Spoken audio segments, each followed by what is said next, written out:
Welcome to the Spurs News Podcast, your home for all things Tottenham Hotspur.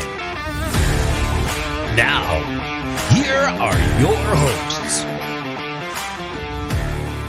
Hello everybody and welcome to the special edition of the Spurs News Podcast on today, the 31st of January 2022. It's winter transfer deadline day.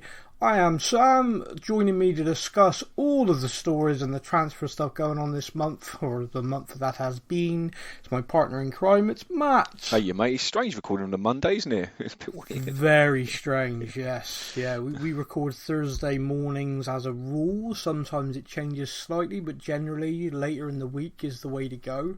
Obviously, last week's episode we decided, you know what?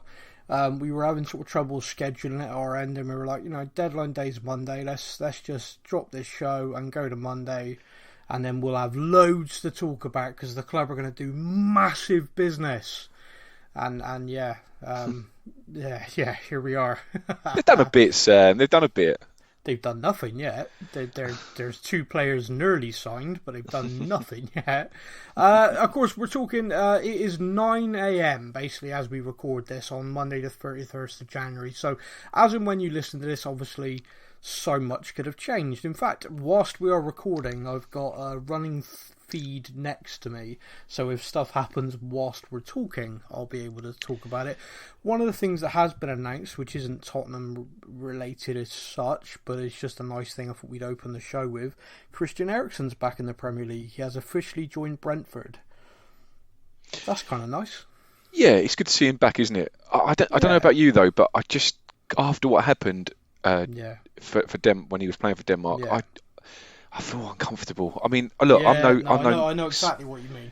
Yeah, I'm no expert, and that obviously the medical guys at Brentford are not going to take him on unless they're 100% sure that he's okay. But Christ, every time that guy gets on the pitch, I'm going to be like, please get through the 90 minutes. Yeah, no, I know, and it's a strange. I think we talked about it on this show before, so we won't go there for too much now. But that day when I watched that happen live is just still one of the most haunting moments of my life. It was horrible. So I love that he's well enough. I love that he's passed all of these tests and medicals, etc. I love that he feels well enough to be back in the Premier League of all leagues. I hope that he does well. I hope he thrives and his family likes being back in London. I hope that he takes a day off against us, but it's nice to see him, and hopefully it'd be nice to see him looking well as well. So, very good luck to him. Welcome back. There's a couple of other sort of like random stories that I sort of want to sort of get out of the way, if that makes sense, and not to belittle them, but just kind of like these are the narky things.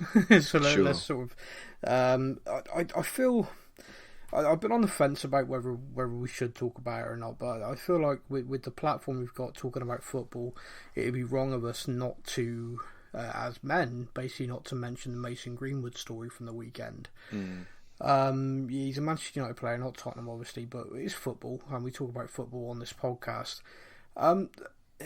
What has happened, for anyone who's missed it, which I think is probably hard to have by now, overnight from Saturday into Sunday, Mason Greenwood's now ex-girlfriend released images of physical abuse alleged from him, and a rather horrifying audio recording of what is basically a sexual assault. This was released, and of course within hours it was everywhere. This sort of information went viral from Twitter, Instagram, everywhere. It was taken down by her. A statement was put out by her father claiming her phone was hacked. I mean, I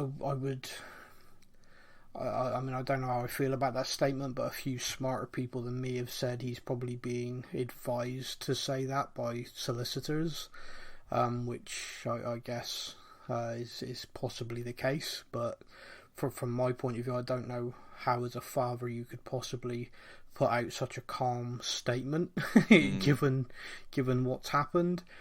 But I keep seeing this ongoing thing about Mason Greenwood's career. Oh, he's thrown it away. He's this, he's that. no one seems to actually be focusing on, forget football for a moment. The guy, look, let's just say all the evidence here suggests, and that audio recording, everything suggests he has done this. Forget a football career. The guy's a piece of shit and deserves to be in jail. Forget football. Why is that being discussed? Why is it, he's thrown away a promising career? Bollocks. That's got nothing to do with it. Yeah, we've spoken about in the past that we almost don't look at football players as people. I know it's in a random kind of way. It's like a weird bubble. It's a disconnect, isn't it? So people have got this kind of disconnect of like football players being just. I mean, all right, they're wealthy, but apart from that, they're just like you and I. And like you said, there's a few people going, "Oh, what happened to innocent until proved guilty?" But to be honest, the video recording is clearly him. Yes, and it's a recording of him raping his ex-girlfriend. And people will say, maybe I've heard on Twitter, and you've probably seen this as well, because I know you like to go on Twitter. Some people are saying, she set him up, but then the counter argument to that would be, if it was the first time, or if she'd done it, then that's but someone would record. Look, again, this is something I am assuming, but it sounds like if it's sort of thing that would happen more than once, so she wants to record it to prove that it is happening, Yeah, and this is it. I mean, I do have to be really, really clear about this. Obviously, none of this has been proven in court of law. We are speculating based on the evidence that's been put in the public domain, which has since been deleted. Of course, once something's on the internet, it is there forever. So this is just me and Matthew giving our opinion on what we have seen and what we think. But I didn't want this to go by. There's this running thing about not all men and stuff like that, and it's this running theme that I see on a regular basis, and it is true. It is true that majority of men, the vast majority, look on people who commit crimes like this with utter disgust, which is the right attitude to it. And unfortunately, there is this feeling that it still happens, though, and there still is this kind of culture of not actually speaking up about it.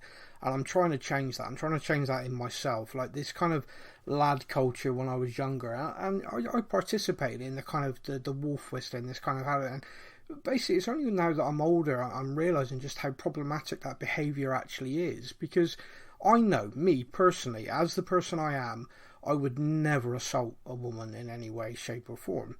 The woman doesn't know me from Adam. She just sees this great big guy maybe making some sort of sexual reference or remark or anything. She's probably terrified. It's only as I've got older I've realised how problematic that is, and I think it needs to be called out more. This is obviously an extreme. What Mason Greenwood's done is just, on every single level, disgusting.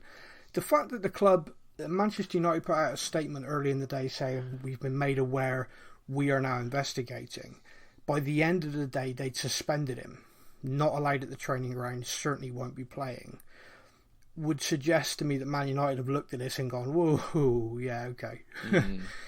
You look at other teams. Manchester City, I think it's Mendy, the player. Yeah, that's right. Several rape charges against him.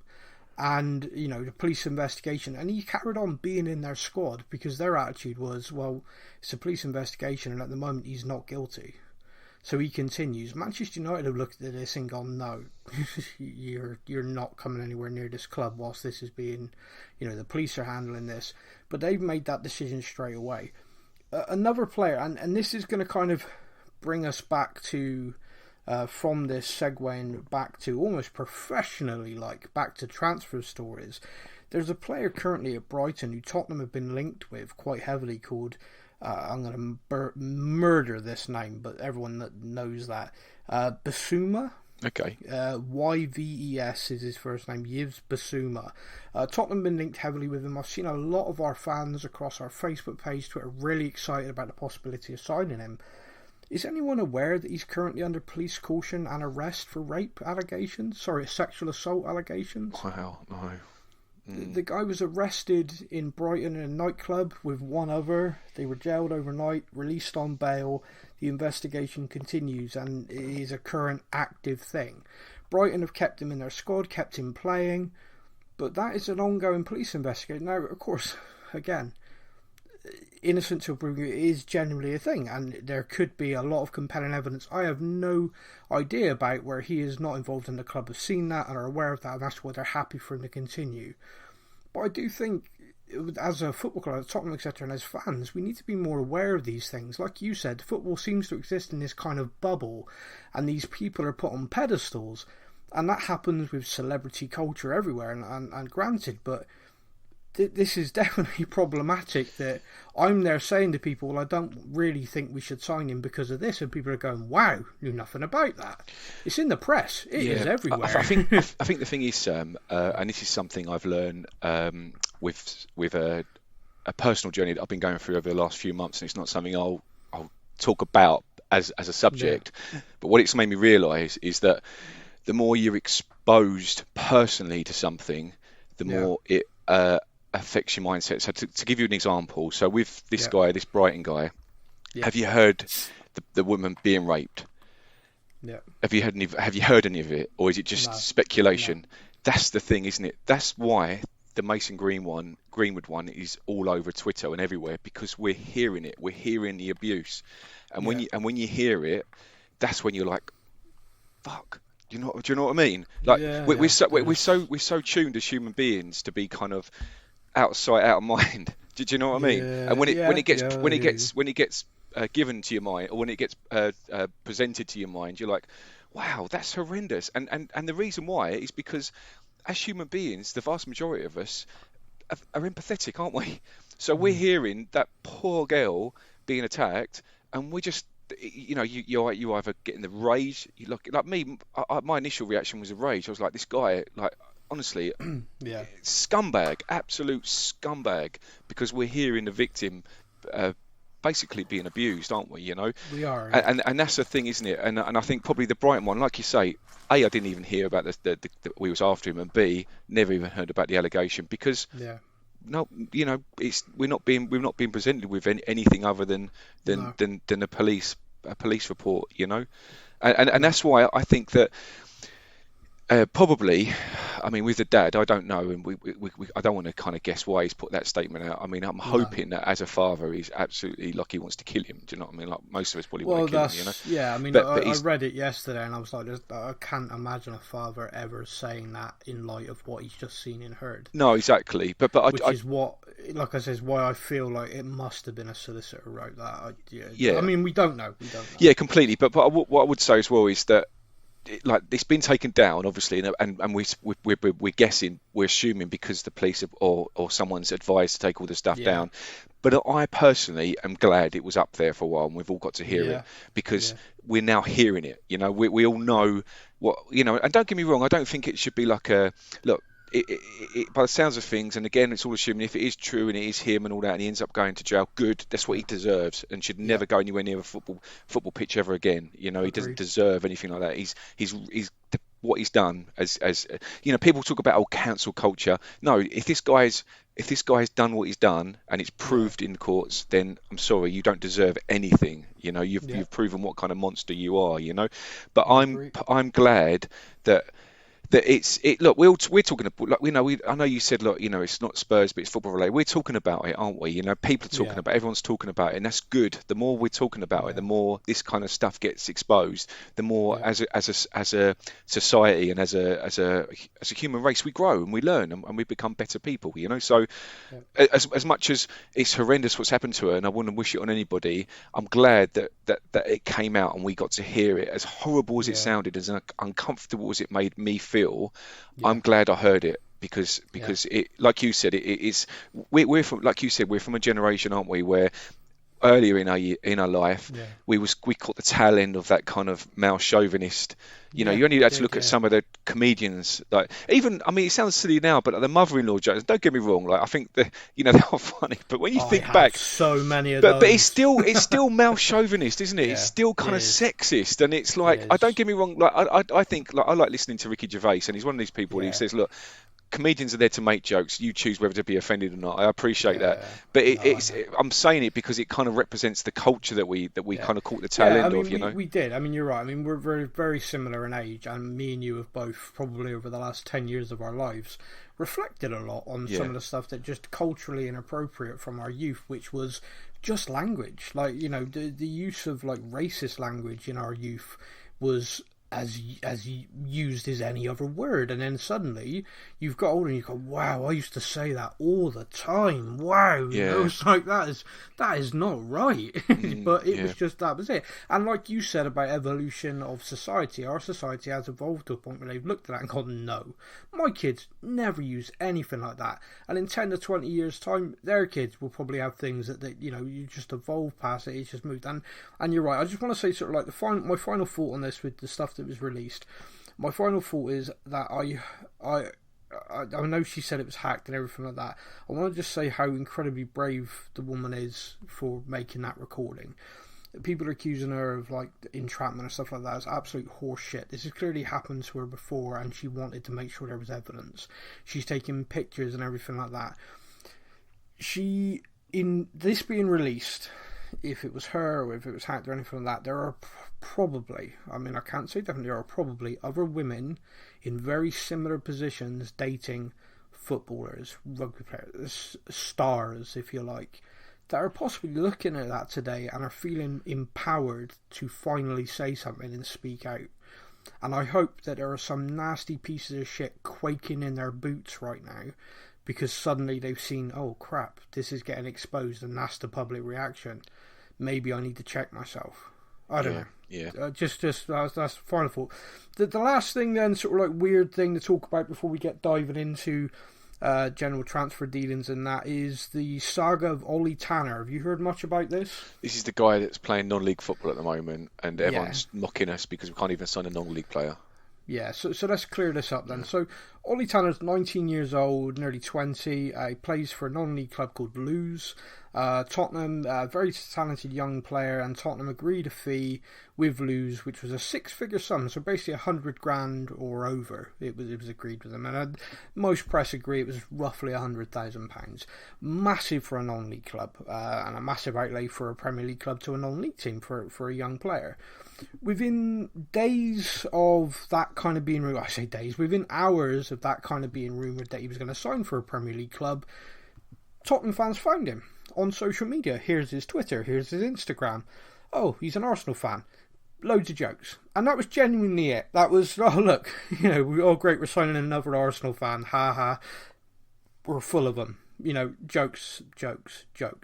Unfortunately, what then happened is people went through his Twitter account and found that not only was he a diehard Arsenal fan, he was a diehard Arsenal fan that made a lot of nasty comments about Harry Kane.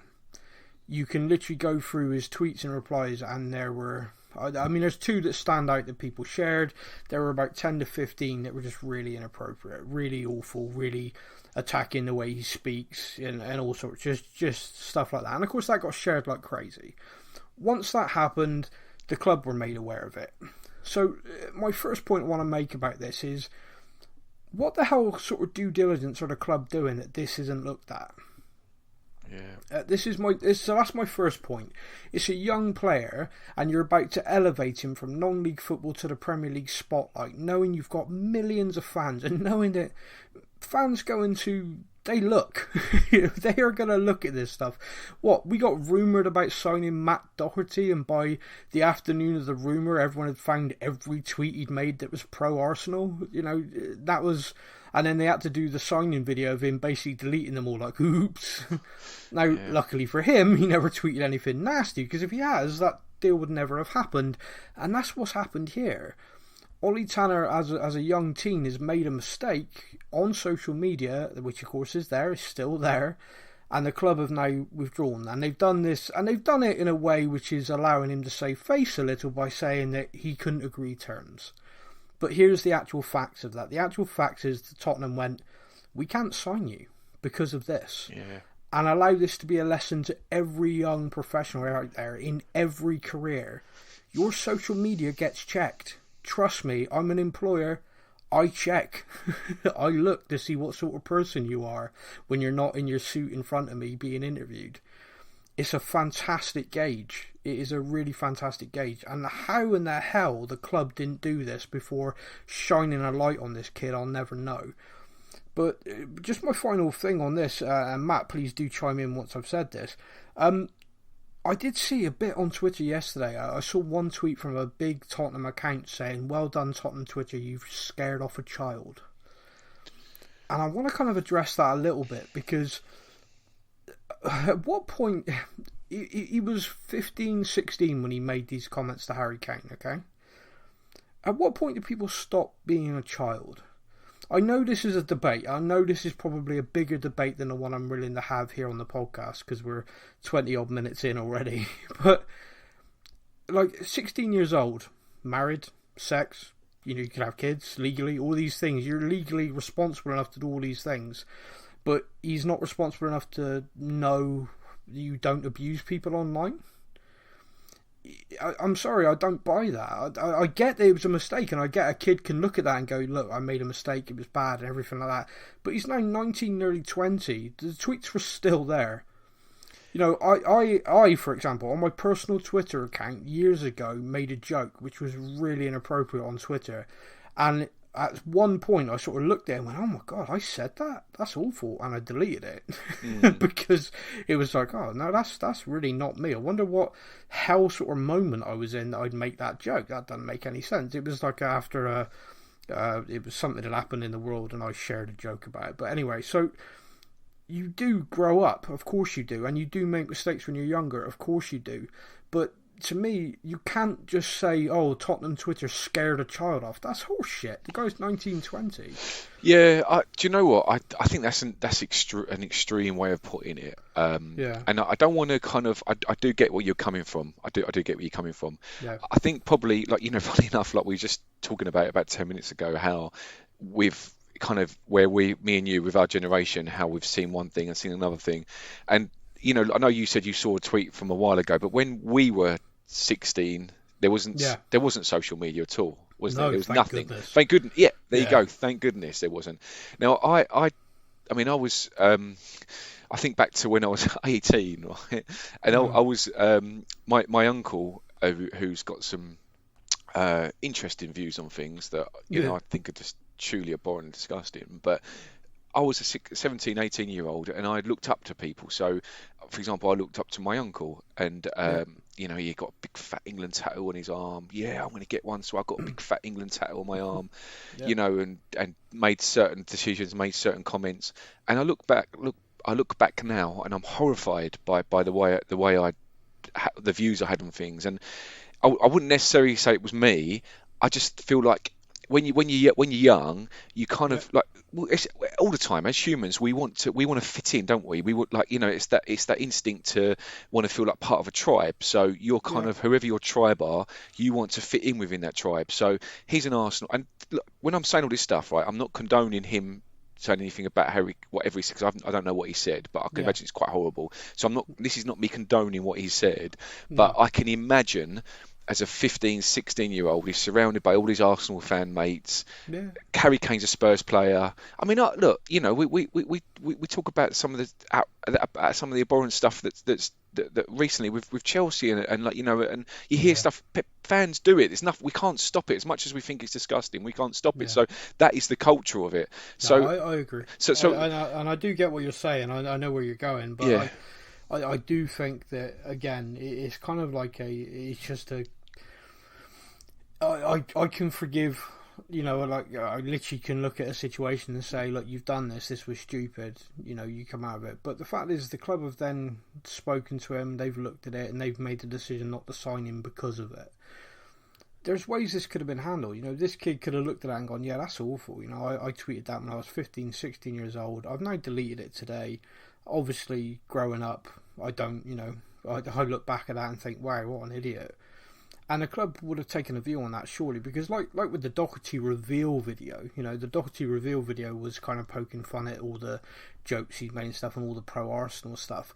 With this, the kid could have sat in front of a camera and just been like, I know Tottenham fans have seen this, but, this is reality. And it could have been addressed.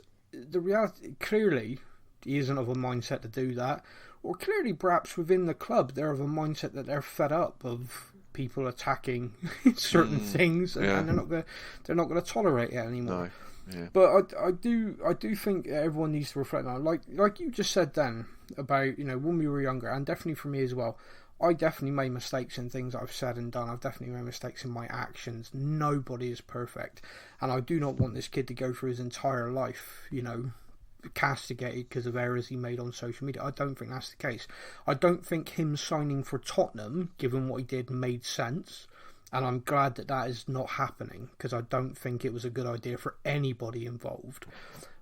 I think the big learning curve here for us as a football club and our recruitment should be that stuff should have been found. The club should have identified that before the fans did.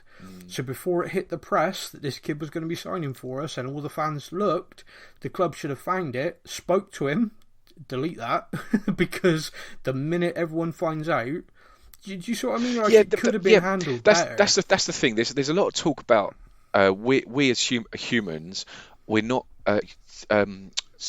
Technology is far outpacing us, far outpacing us. I mean, they said, I've heard somewhere that by 2029 AI is going to be more intelligent than the most intelligent human on the planet, and in 2045 AI will be 1 billion times more intelligent than human beings. So we are getting far outpaced. Skynet. Skynet. Yes, I knew you'd think that. Yeah, terrifying. But it's not. Do you know what the guy who was listening to saying it? He said it's not Terminator scary. It's more like, you know, like AI. You get you know what it's like. You know when you talk. It's the intuitive programming. Yeah, you're talking to somebody just randomly about something, about a gazebo, and then you go on your phone and on Facebook there's a gazebo advert. You know, so it's listening, it's working us all out. We all know that, you know. Yeah. But I think that. Because we're getting outpaced, we're kind of like, it's almost like a firefighter mentality with dealing with things like this. And really, like you say, probably every club should have a specific person that, right, okay, if Steve Hitchin or whoever has identified a football player, can you please now do your job and go through every Facebook's, Twitter, Instagram, go through everything, please, before we make a bid or show any further interest. Every club needs to employ a person that does this, because it will avoid that in the future, won't it? It will, and it's a lesson for everyone involved. It's a lesson for every young aspiring person, for whether you're aspiring to become a footballer or anything. You need to be responsible, and you need to show that, and you need to look at yourself when you're doing these things. And it's a lesson for employers and football clubs, etc., because the spotlight went from a non-league footballer that, let's face it, no one cared what he tweeted, to the Premier League, to everything being under a microscope. And before that happened, the club should have been ready, should have prepared it, and should have looked at it. But anyway, so those are the things I want to wrap up. So as of right now, as of this moment, Tottenham have not completed any transfer deals for incoming or outgoing from the first team squad. From the development squad, we have seen Niall John leave on loan. We have seen Jack Clark leave on loan. By the way, he's left on loan to Sunderland, and Sunderland have just sacked their manager today. Lee Johnson's gone. That's a bizarre sacking, the third in the table. I thought that. I know they got drubbed by Bolton, but I mean, it's one game. That kind of feels like perhaps behind the scenes he's had a massive argument and the squad haven't played and the board have just gone, whoa. Yeah, stuff we don't know. Yeah, it feels odd though, doesn't it? Like, because they're doing well, they got drummed, which can happen, but it feels kind of like for them to sack him the next day. Yeah, I don't know. It's a bit odd. And we've also seen, oh wow. That's bad, isn't it? We've sold him, and his name... Oh, Dylan Markande's gone. Permanent transfer sold to Blackburn Rovers for $500,000, possibly raising to $1.5 million, depending on appearances and things. The poor kid made his debut and got injured. He's out for the rest of the season. I can't believe that. Oh, you're kidding. No, jeez. I can't believe... I was so... I mean, I was glad he left and all that stuff, but I was so pleased for him. He's going to go play first-team football in the Championship. You know, all this. He's playing for Blackburn Rovers, great history, good club. Yeah, came on, got injured. He's out for the rest of the season. Wow. That's football. You know, that's life, isn't it? What a sliding doors moment, though, sir. Yeah, you're just kind of you're carrying on, you're fine, and then bang. Yeah. If they get, I mean, they're doing well. If they get promoted, then look, you know, he could potentially be a Premier League player next season, come back fit, you know. So good guy. Really nice lad. Really, Tottenham fan as well. But just just one of those things. He's gone. So that's from the development squad. From the first team squad, what we can talk about in regards to incomings as we speak, there are 2 players potentially signing for us today. I'm saying potentially. I'm trying to be really caveated. They're signing for us today, all right? We know it. There's 2 players. One called Rodrigo Bentancur.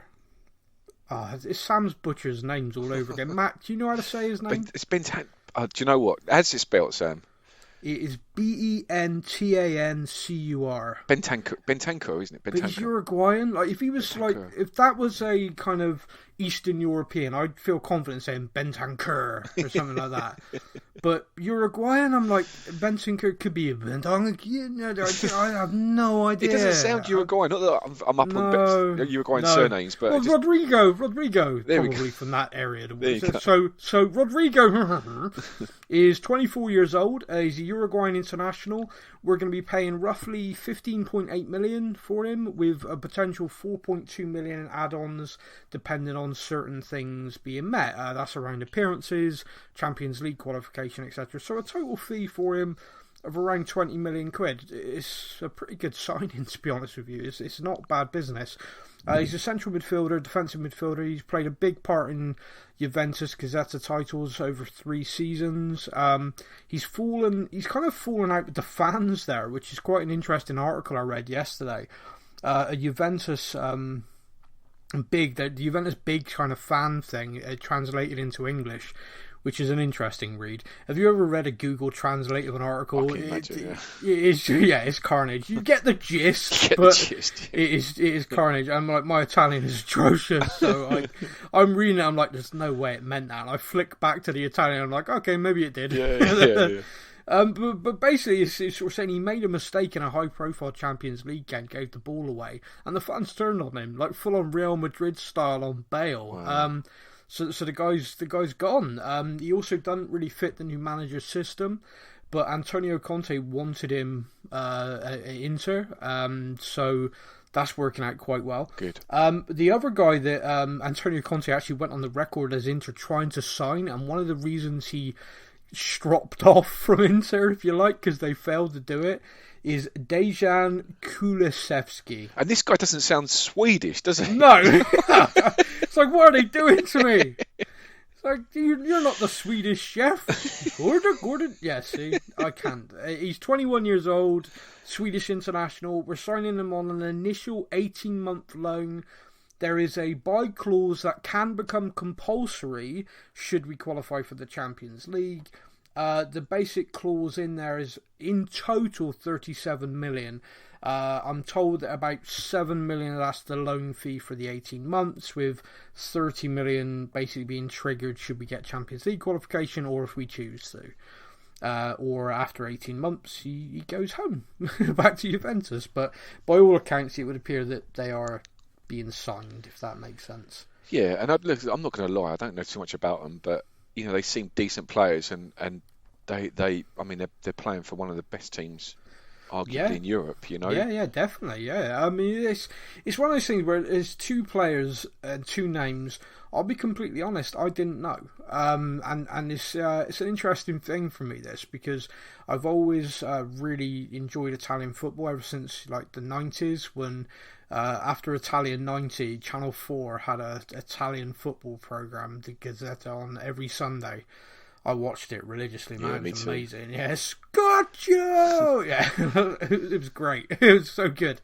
But anyway, I loved it, and I was so up on Italian football. And then they had that massive corruption thing of years ago. I kind of just, no, okay, all right. I'm not gonna keep watching that anymore. And then so this is kind of happened, and I'm like, damn, I feel so out of touch. I feel like, how am I not knowing these? So I've had to do research to find out what I have. I don't know. I mean, it's funny because I'm saying this like I don't know them. I have no idea what it's going to be like. But like, we signed Tanguy Ndombele, who I raved about. That guy for like a year before we signed him, I was like, that is the next Dembele. This guy, the name thing aside, he's going to be perfect under Pochettino in that system. This is the guy. This is it. It has not worked at all.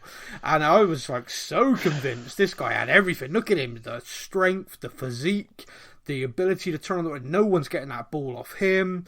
You know, everything about the guy. It's like, oh, look at him. This is going to be amazing. I've just watched him in the Champions League dominating teams, just like Dembele. I will say, right, I'm going to caveat this slightly, but he did sign to play for Pochettino. He did sign with a very specific system, a very specific role in that system he was going to play. And he basically never got to play it. Now, as a professional and as a work ethic and everything like that, the question marks are massive.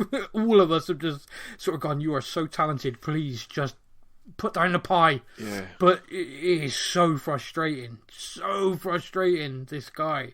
But all of us, I think, and I think I can speak, 99% of us are at a point where just leave. Just go. It was the slow. Oh, I mean, that was like the final nail. Yeah, he was never going to wear the shirt again, was he, after that?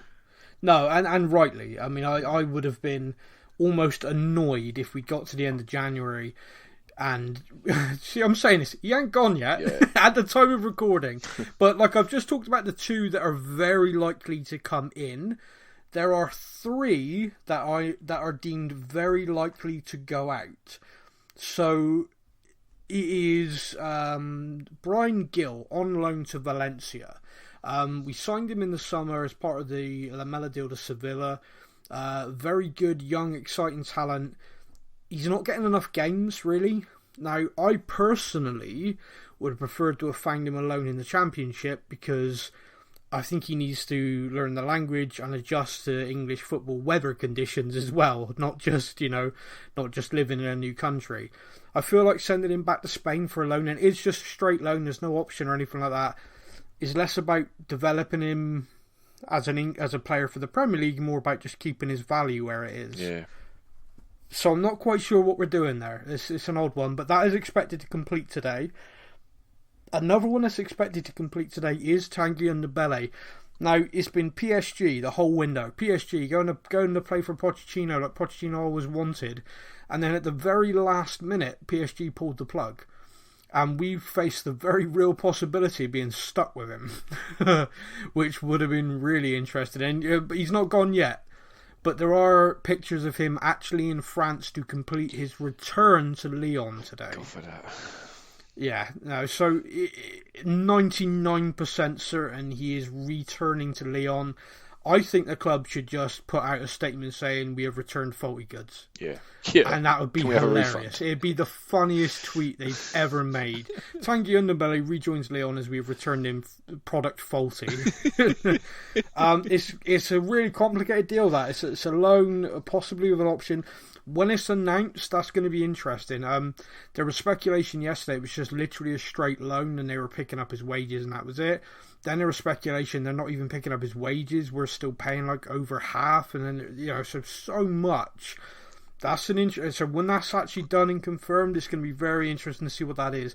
But I do get the impression at the 11th hour we were just, you need to be gone. Yeah, that's the thing. Yeah, that's the thing. I know we talked about Levy till the cows come home about how he doesn't. There's something he doesn't quite get about the footballing side of it, but this is something that I know. Obviously, it's not by the sounds of things, he's not been sold, so there's no loss being or whatever. But this is from a footballing point of view. You're right. He has to go. He cannot be in that squad because he's like, if we're going to get anywhere and do anything, especially under Conte. This is the polar opposite of the player that Conte needs in a squad.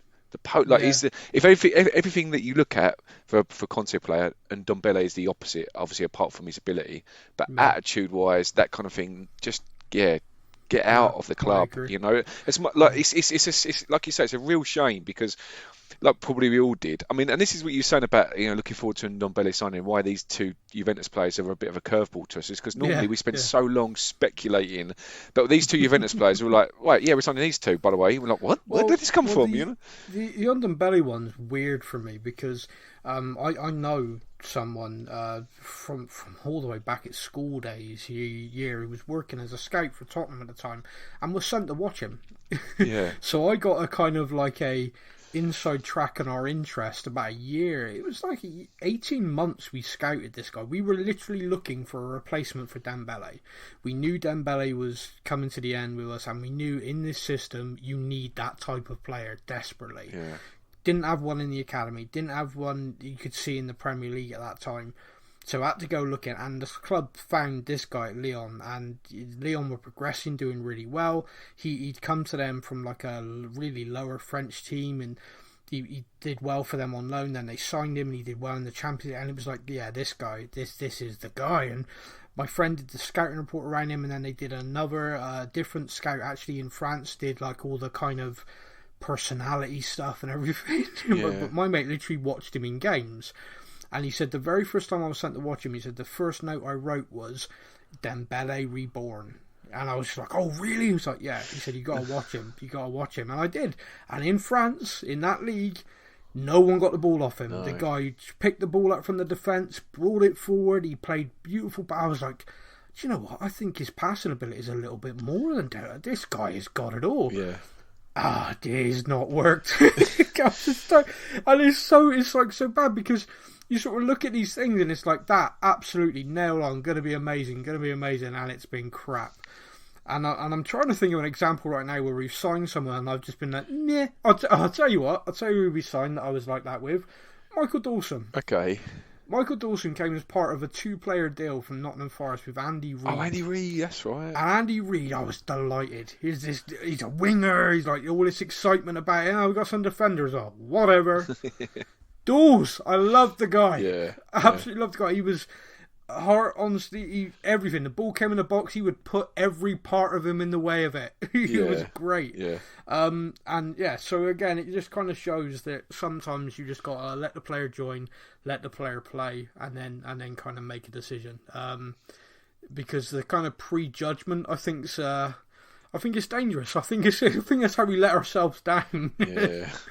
And it just like you said, we forget again. I say it again, we forget they're just people like us. They are, you know, and like you know, we've all experienced in life people that you just think if you just buck your ideas up a bit, you could do so much more with what you've got. Big time, yeah. And this guy, he could be one of the greatest football players in the world. And he might now go on to be that. You know what I mean? Like I doubt it with that attitude. I'm with you. I'm with you on that. But the one thing I would say is sometimes people want to be in their own environment, and I think maybe back in France, being at Lyon where he was very happy, playing football again without because the thing is about the Premier League's intense. Like you, as a midfielder in the Premier League, you have got to be a step up. Remember when he first joined? Every time someone touched him, he dropped. Oh, he still does. He still did. But you know what I mean? It's like, I think Jose Mourinho said, like, you know, you've got to stop being injured all the time. Yeah, I think all of us were like, hey, and clearly it's because he'd like get a bruise and be like, mortally wounded. Honestly, like my memories of him, like I know there was a few moments of magic like that goal against Sheffield United, but my overriding memories of him is just having this grimace on his face, hobbling. Just constantly looking like everyone's against him and hurting him. He's just get on with it.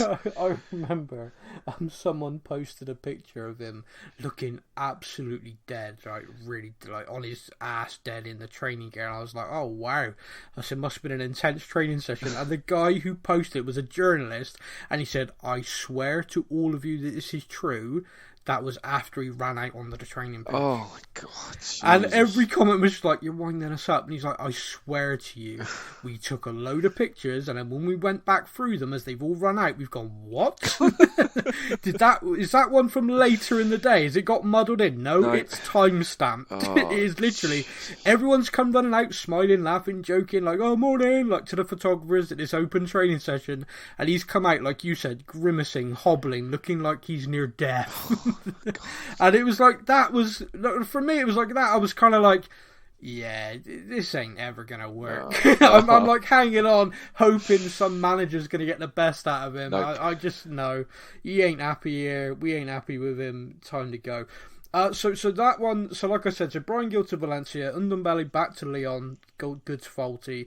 The third one today that they are expecting is Giovanni Lo Celso to Villarreal. It's a loan, possibly with an option, but again, there's not any more information on that. Ndombele and Lo Celso, that's about £100 million worth of signings between those two in total. And neither have worked out. It just hasn't worked out. I think what it does highlight is the club's recruitment and scouting and everything is what needs looking at more than anything else, because it's been awful. Just absolutely awful for some time. Daniel Levy keeps doing this thing about spending money doesn't guarantee success. Well, if you spend it like a moron, it doesn't. No, I mean, yeah. Come on. It's not. It's like all of us are looking at this, going, "Yeah, you're right." When you sign stuff that isn't going to work, and every signing's a gamble. Blackburn Rovers identified a really good young winger from Tottenham, and they signed him for what is a great price. And the kid got injured, and is out for the rest of the season. Every signing's a gamble. It is. It just is. But you can do a lot of research and get a lot of information which can kind of mitigate that gamble. But yeah, it not work. I always understand. For me, I appreciate that you pay more of a premium when you sign players from the Premier League. But I can't understand why more players aren't. And I appreciate a lot. It's more difficult. It's not just the premium. It's the dealing with the chairman of the teams that you're basically your competitor, your rivals, aren't they? So everything's a lot more difficult. But apart, you talk about, I know you was talking about Dawson, a player that we signed, you didn't expect. I was a bit like that with Berbatov. Like when we signed Berbatov, we just sold Teddy Sheringham to Man United, and we signed Berbatov, and I'm like, oh, what was it? 12 million, I think we paid for him. I've never heard of him before, but Christ, he landed on his feet the first day. He was a seasoned Premier League football player from literally minute one.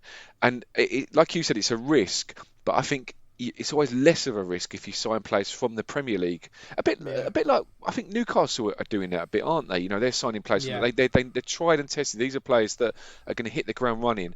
And apart from Newcastle annoyed me yesterday. Why is that?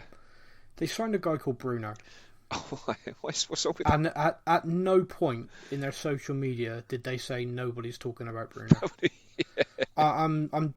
They should just fire their social media team. I mean, I did actually see the announcement video because this guy was linked heavily with Arsenal. Yeah, they really had a jab at Arsenal.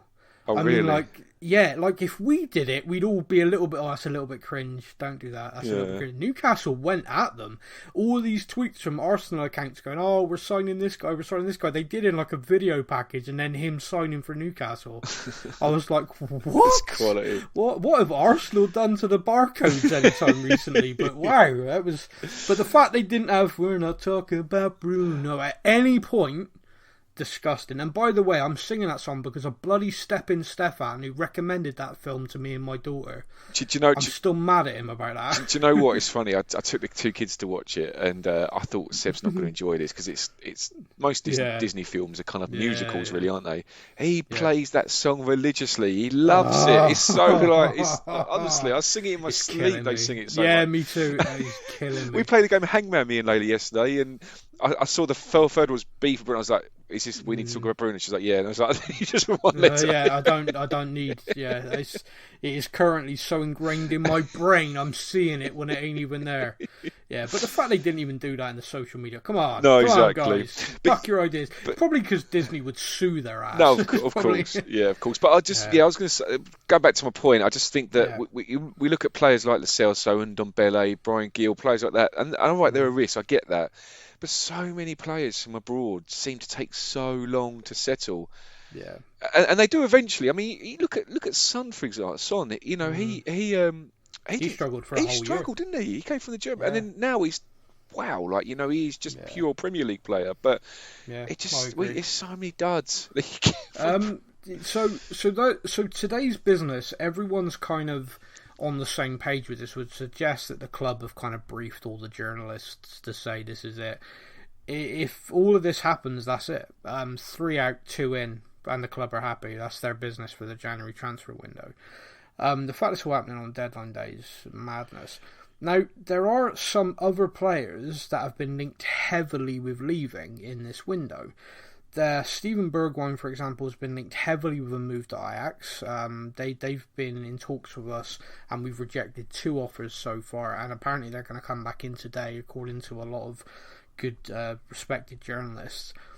Dele Alli, Joe Rodon, and Japhet Tanganga are the others that have been linked heavily with leaving. Tanganga, Rodon, I can't imagine both leaving, possibly one of them. Dele is one which I thought was going to leave all window, but no offers come in. So what the club have basically put out, which is if the 2 come in and the 3 I've said have gone, no other business is being done for incoming. If, however, someone else comes in for one of those players and they are leaving, the club will then move quickly to try and replace them. Sure. That makes sense. It makes sense. It's a little bit. My only thing is we're at deadline day. The January transfer window's in January every year. It's the same amount of days every year. I'm at a little bit of a loss, and I think it's well worth us bringing up. I don't understand how you get to the last day of the window and have this kind of situation when you've had all these months. Now, I fully get that sometimes logistically, signing a player can be a pain. So, for example, there are a few players at the moment. One of these, the Uruguayan international we're looking at, is in Uruguay right now. He's in South America for internationals. So, based on that, you understand there is a logistical problem with agreeing the terms, getting a medical done, etc., etc. That's logistics. That's an issue. But we agreed this deal with them 3 days ago. I'm told the medical was done and passed yesterday, and it's going to be announced today. So it took 3 days. You know, we got 31 in January. Why is it that we leave our business right to the end? We know the answer to this, but I'm just putting it out there. And then have this situation where someone could come in today, quite rightly. So if Ajax come in for Bergwijn today and say, right, we'll match your asking price, and Steven Bergwijn asks to leave, which appears to be the condition of this. You know, Conte wants him to stay. The club are happy for him to stay, but the player has voiced concerns he's not playing enough. He's aware that Ajax are in for him, where he will play week in, week out. So if the player says, look, they've matched your price, I'd actually like to go, he will be allowed to go today. So if that happens, the club then, I'm guessing, have got a list, and again, this is a pure guess, have got a list of players they will then try to bring in to replace him in the squad. But you have this kind of knock-on effect. Because we're on the last day, the only people that are going to be available are players that clubs don't want. Because if you've got a player, let's look at Brighton. Brighton have got a right wing back called Tarek Lamptey, who came through the Chelsea academy. Really good, exciting young player that most of this kind of big 6 are looking at and saying, yeah, we'd like him. Brighton made it clear, day one of this window, January, he ain't going nowhere. In the summer, if the kid wants to leave, we'll consider it. But in January, no, not a chance. Everybody's known that from day one.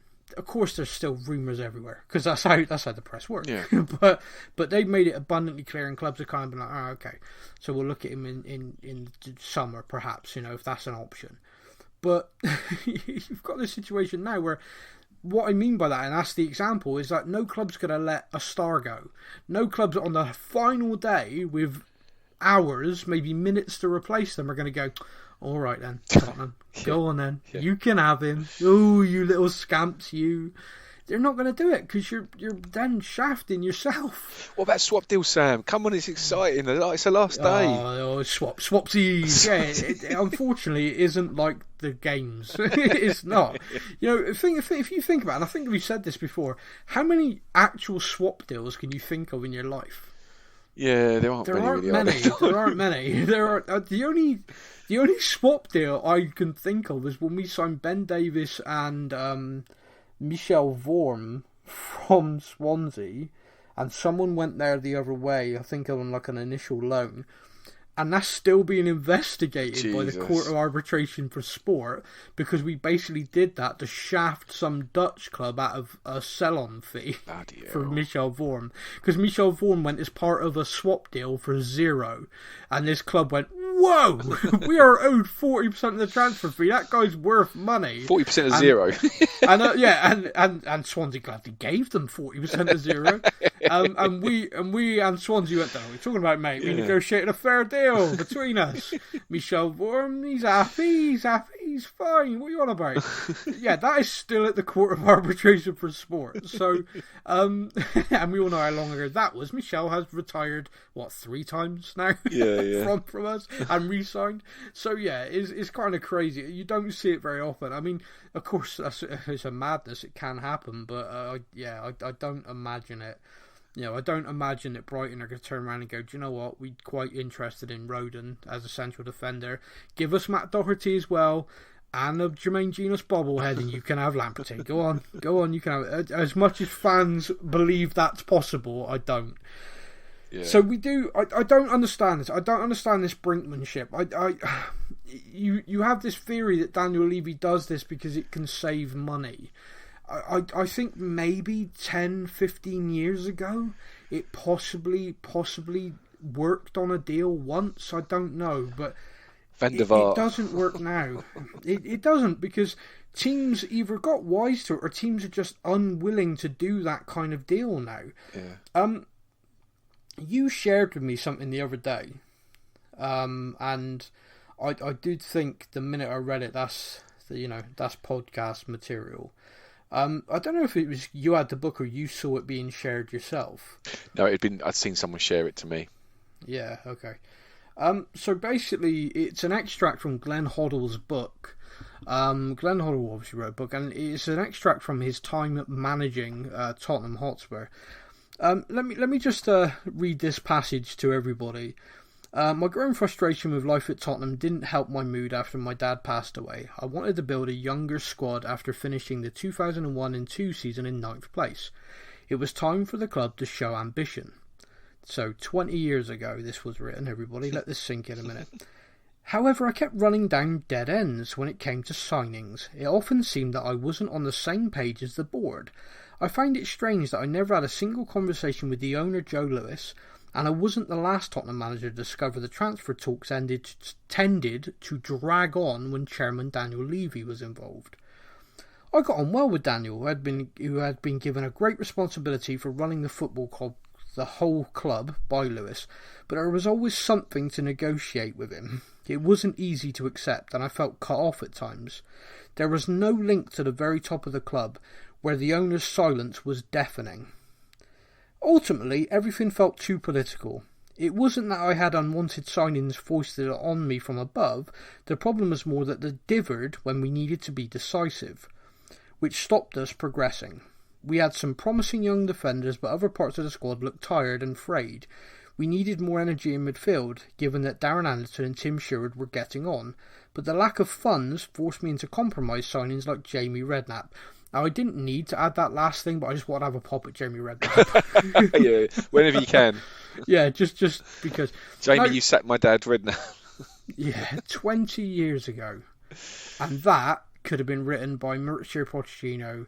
It could have been written by any manager we've had in that time, I think. And in fact, we've seen Mauricio say something very similar, but in a far nicer way.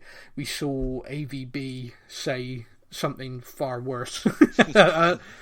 But 20 years ago, and here we are on deadline day again, and the club have differed through an entire window.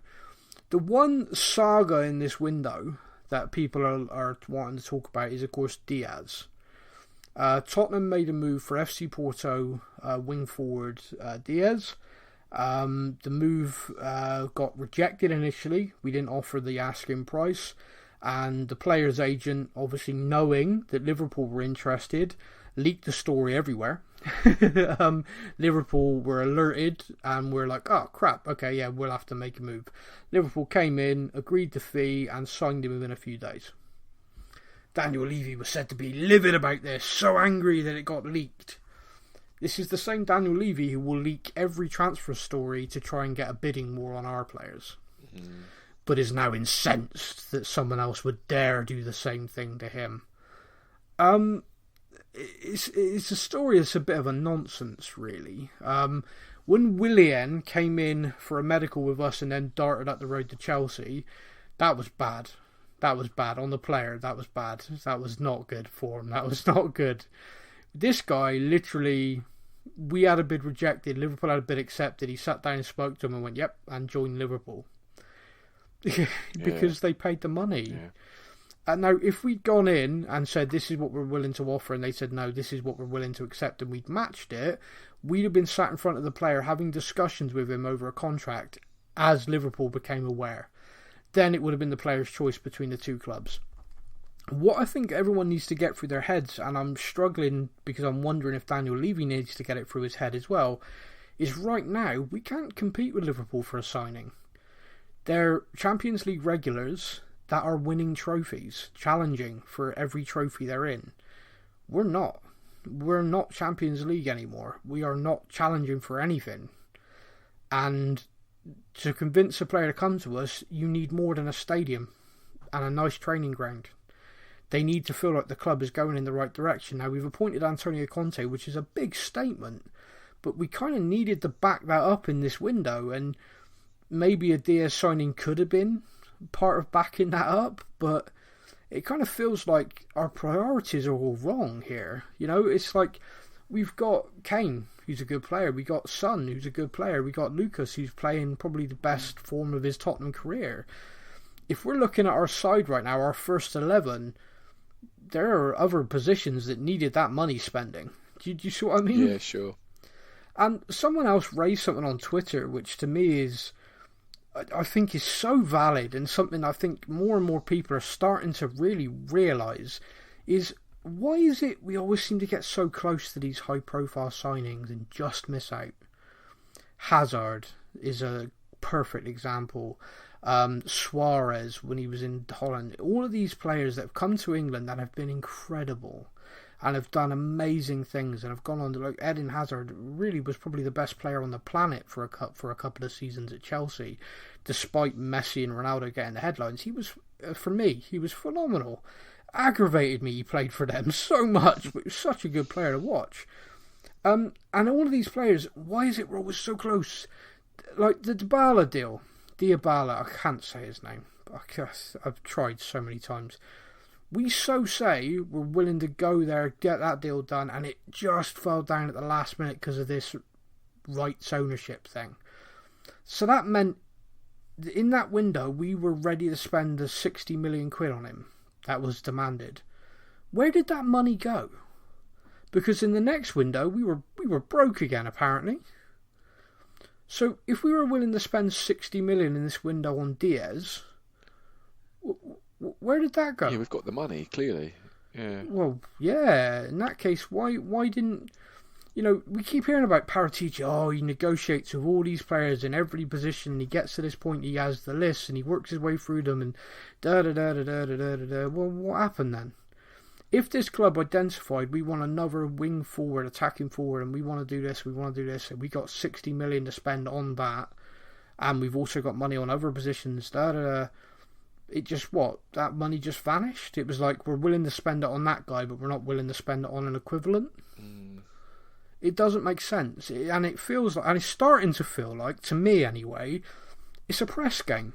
It's a look at us showing ambition, without actually ever having to actually show ambition. Yeah, but as it does, and as it has been doing, it just pisses the Spurs fans off more and more every year. Massively. Because the thing is, look, if you look at it, if you look at the cold reality of what's happening today, is we're moving on 3 players that aren't adding anything to the squad, and some are actually detrimental to the squad, and we're bringing in 2 very good midfield players from one of the best teams in Europe. So that's, on the face of it, good business. But what's happened is we've been antagonised by seeing what we could. This is what you could have won. That's what it is, isn't it? This is what you could have won. And when you have that, then you're like, okay, these players seem okay, but I want him, the one that we could have got. You know, the one that we so say we're linked to, and it is a weird thing. And also the kind of Paratici. I think all of us were kind of sat back with this, going, you know, the summer window, a little bit hit and miss. Brian Gill hasn't come in and set the world on fire, but he's young. We're all willing to accept that. Romero looks great. Yeah, I looks can't good. wait for him to be come back. Really, really solid. So we're all looking at that going good. Galini, not so much. But goalkeepers is a weird one, isn't it? Like you can look great week in, week out, and then you sort of don't play for a few weeks, and then come in and you're a disaster. So it's a weird one. But we're all kind of like. First window, we're giving you a C+. Yeah. Maybe a B when Romero's fit, but we're waiting to see. Second window, and all he's done is brought in 2 players from Juventus, his former club.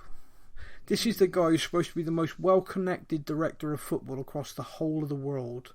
And the only deals he's been able to do for us are from his old club and 2 players that they needed to sell to balance their books. It doesn't inspire you, does it? Do you know what I mean? Like, these 2 guys could come in and be great for us, and of course, my whole heart hopes they do. This is not a kind of who are they? Blah, blah, none of that. Like I've seen some stuff about them, and I think they'll come in and do a great with Conte, and I'm delighted we're signing them. But from that point of view, it's a bit. Every player we've been linked to strongly has been in Italy. The guy surely, if we're literally only signing from Serie A now, we're going to struggle. It doesn't make sense. Do you know, I was thinking as well, and I know I shared a screenshot of it to you guys on the Messenger group, but I think a lot of it, and look, I don't want to be putting 2 and 2 together and making 6, but we've talked about this kind of this feeling, a rhetoric towards Spurs by the media, and you've only got to look at these 2 signings we made, and I screenshotted part of the article, didn't I, from I think it was Sky Sports or one of them, and it's like, oh, they've signed they're announcing these 2 players, but they missed out on this player. Oh, and also the one guy, the Swedish guy, he's had 29 or 20 odd appearances, but only 6 of them have he started, and he's only, and you read the words, he's only scored 2 goals. So you can look at a set of facts, and you can spin that however you like. You could go, like Spurs have signed this guy from one of the best clubs in Europe. Look at the potential. He's only 21, yet he's made this amount of appearances. He's already had this amount of assists.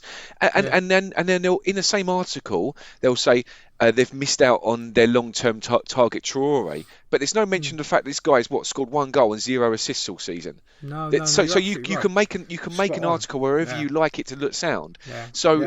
Us as Spurs fans, if it's being fueled, this kind of anti-Spurs and this take the piss out of Spurs no matter what happens, we're going to have a negative viewpoint, aren't we?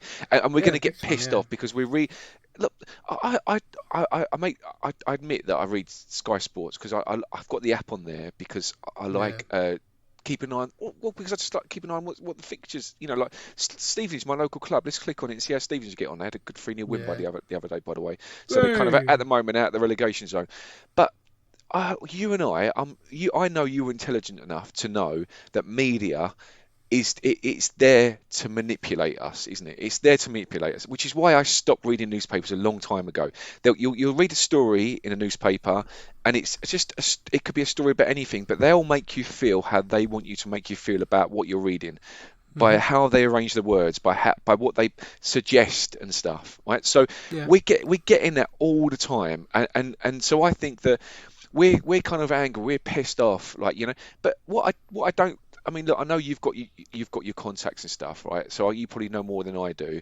But I wonder whether was there ever, like you say, we could have put the bid in and it could have been accepted. But was this guy always going to go to Liverpool?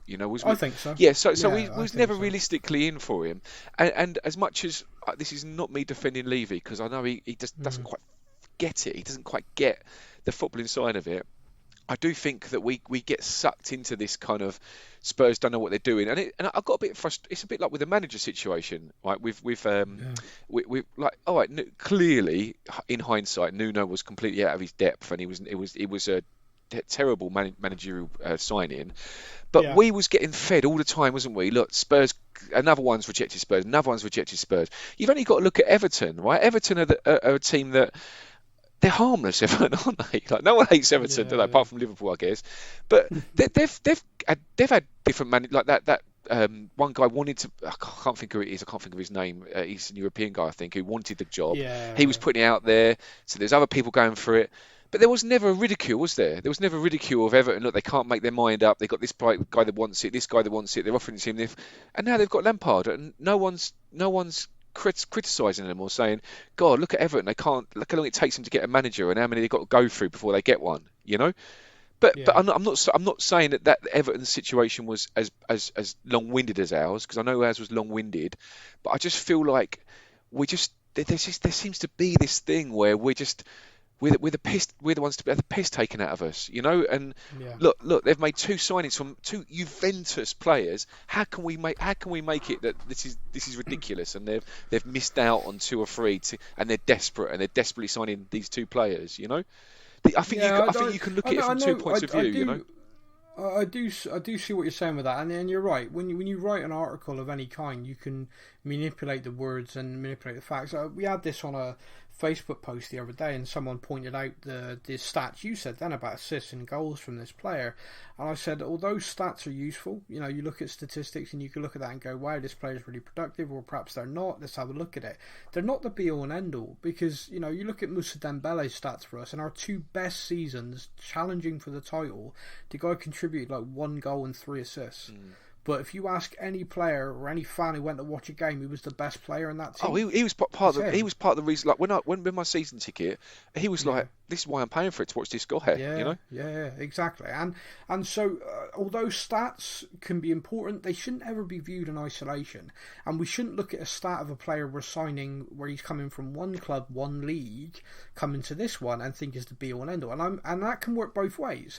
Vincent Janssen came from Holland, barreling in a goal every other game, easy or 1-in-1 almost.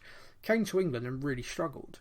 We got players that come here from a side from Kante joined Leicester from the 3rd tier French football, and the guy's probably been the best defensive midfielder since Makelele. Yeah, he's phenomenal. Yeah. So you can't prejudge. You can't look at a stat and go, "Oh, look where they're signing him from. Look how much they're paying for. Look at what he's done elsewhere." You need to let him come in. You need to let him adjust. You need to let him play games, and then make a judgment on what they're doing for you as a club. My point around us going through the entire window and then signing 2 players from Juventus is, like I said, it's not to belittle them and not to belittle them as players, but just from us and our transfer policy and our recruitment strategy. It doesn't feel like there is one. Now, there could be one, of course, but it feels from the outside looking in that the panic button got hit about 3 or 4 days ago, and we did the deals we knew we could do because Juventus needed to sell, and obviously he knows everyone at Juventus, and he was able to pick the phone up and go, those 2 guys right there. Yeah, sure. Did we want them? What worries me about this is the idea of having a director of football, and the idea of having this kind of structure is that no matter who your coach is, and modern game coaches tend to be 2 to 3 year cycles really, they come in and out, is you as a club have an identity, you as a club have a long-term strategy for your squad, a long-term strategy for evolving it, the way you want to play, everything like that, and the coaches come in, put their spin on things, but it's the Tottenham way, always. What it feels like at the moment is like in the summer they made a big deal. Remember, we had this bit of press from Paratici after the window, basically like our goal was to lower the average age of the squad, our goal was to do this, and you kind of looked at it and went, well, you've done that, okay, alright, I see what you're doing, let's see what happens in January. And in January, again, the age of the players that are coming in, 24 and 21, again, it's lower, but it's around the kind of quality. Now, I want to flip this just as kind of like a final thought on it, really, which is, I think, when I said earlier on about Daniel Levy needs to get it through his head that we're not Liverpool, and we're not competing with Liverpool now, I also think the fans do as well. We shouldn't be trying to sign a guy called Diaz. That's above us now. We shouldn't be in. We're. It's like a guy with £10 to his name trying to do a weekly shop in Waitrose. Yeah, good luck with that one. It ain't happening, mate. You're walking out with maybe a bottle of pop. It ain't gonna happen, is it? Oh God, bottle of pop. I am so old. Delivered by the milkman. There we go. Yeah. Thank you. Yeah, you're a reliable milkman. But you take that £10 into Lidl, you can come out with a good. You can come out with some good stuff. Oh wow, you can live get off 2 that. shopping bags full. Yeah. Bloody right. And this is the problem. We as a fan base, all of our expectations went up rightly so. We were right up there. We have fallen away. We all know why. We can all point the direction. We just say, but we need to go from where we are back again. And you can make that leap by spending big money. You can correct it. Chelsea and clubs like that, whenever they faltered, bang, manager gone, here's a couple of 100 million. And they go straight back. That's what Chelsea You've only got to look do. at Conte when he took over at Chelsea. They finished like 11th, 12th in the league. They won the title the next season. Exactly. Yeah. It's like, wallop, here's a load of money, here's a new manager, straight back. Tottenham aren't going to do that. We don't have an owner that wants to do that. No. So we have to accept that we have to try and build again. So you build again, you've got to get the foundations right. I am as frustrated as hell that we haven't invested. I am frustrated as hell because to me, appointing Antonio Conte as the manager, Harry Kane on the fence about leaving, not even on the fence, Harry Kane has jumped off the fence and has literally tried to run, but the shock collar we got on him has dragged him back. And I like that analogy, sir. Yeah, and what can convince him to stay? What could convince him to be, do you know what, actually, yeah, let's do this. We got this about. What could convince him? What could convince Antonio Conte, who is not shy in his press conferences about talking about this and will not be shy the minute the cameras are back on him once this window closes? What can convince these men of ambition that the club shares that with them, other than just talk? And that is actually going out and delivering a transfer window and delivering transfers that everybody goes, whoa, yeah, they're serious. Okay. Yeah. And that requires investment, and it isn't there. We all know that Daniel Levy, because it became quite publicised, went to meet Joe Lewis. He flew to his yacht to meet him. They had 2 days together, and then Daniel Levy came back. Everyone can speculate about that all you want, but I'm fairly confident that conversation was, we need money. Yeah. We want to be able to kick on. And Joe Lewis went, sorry mate, I want a bigger yacht. Yeah. You know. I've only got three. I've only got 3 more in Monaco. I actually need my 4th one more there. You got it, yeah, because I don't like my neighbours. Yeah. So I want to buy that one, so I don't have to listen to them anymore. I just want to have a nice, a couple of boats either side of me. Yeah. So yeah, it's ridiculous. Now, of course, you can speculate. I mean, God, Daniel Levy's probably just went there and had a nice weekend with his mate. Yeah. But the speculation is he went there with the view of, the club have got X, the club have got this, we need an injection of this to enable this window to do what we want to do, and then the club will repay that over the next however long. And Joe Lewis just said, no, that's not how we work, Daniel, you know that. Go away. Yeah. And so Daniel came back and said, right, we got to do it with what we got. Now, that means they could have had a very well structured plan in place that then got thrown out the window. Or it could mean that after that meeting, they said, right, now we need a plan, because up to this point we were hoping to do this or we're hoping to do that. But like I said, the reason why fans got their hopes up and then got angry is because we were linked with a guy like Diaz, who undoubtedly is a quality player, who's a Champions League level player, and I think probably will do well in the Premier League. But I thought that about people before and they haven't. Yeah, but sure. He's gone to Liverpool. I think he'll do well. Yeah. From our point of view, being linked with him and then missing out on him means we're angry and annoyed. I don't think we should have ever been in for him. I don't think that was an achievable signing, and the fact that we went for it doesn't show ambition. It shows stupidity, naivety even, because what should have been happening is the focus on players that are definitely going to improve us in the positions that we need improving, and then as we as a team, as a club, improve, you then sprinkle stardust. Oh, completely. Does that make sense? sense? Yeah, I completely understand that, yeah. It's like right now, right wing back, if we were to sign a Lamptey type player, a right wing back of real quality, our team would be so much better. Yeah. And that's it, just one. Just like all the money, everything went on that in this window, just so much better. And everyone would have that kind of, and the team would improve, the team would get better, everything would happen. And then you come to the next window and it's like, okay, now we add that superstar. Now we add that kind of guy, because now we've achieved this. We've moved up that ladder again. Oh, completely. But yeah. right now, I don't know. I don't know the guys coming in, if it's going to do much or if it's just literally going to give us players that are coming in that we can rely on, whereas the players that are going out, we couldn't. I don't know. I mean, time will tell. But, exactly. I put on Facebook about fan questions and stuff. I'm really sorry we're not going to get to it. We've run out of time. But we will obviously circle back. And I've just had a very skim through them. To be honest with you, I think we've answered them all anyway. Oh, there you go. So apologies if you did ask something and we've not addressed it. Apologies. I'll try and jump on that thread and answer them with my opinions anyway. And get a question in for next podcast as well. We'll definitely answer it that time. Yeah, definitely.